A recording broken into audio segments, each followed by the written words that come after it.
Proklamasi 17 Agustus 1945.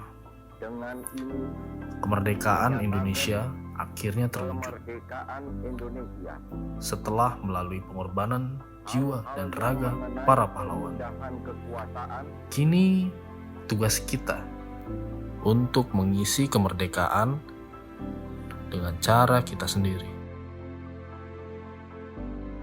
Cara saya mengisi kemerdekaan adalah dengan selalu siap sedia melayani dan mengantar para pegawai ke tempat yang dituju, agar mereka bisa bekerja dengan nyaman dan tidak telat sampai tujuan.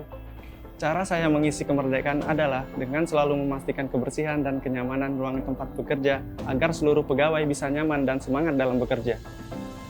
Cara saya mengisi kemerdekaan adalah dengan memastikan keamanan kantor setiap saat, menjalankan semua protokol dan pedoman dengan baik agar timbul rasa aman dan tenang dalam bekerja.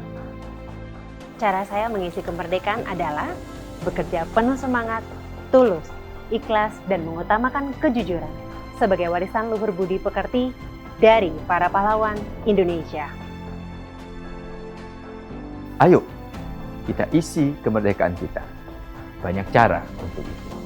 Ini bisa dilakukan dari hal-hal yang terkecil di kehidupan sehari-hari. Dirgahayu, Republik Indonesia yang ke-75. Indonesia maju.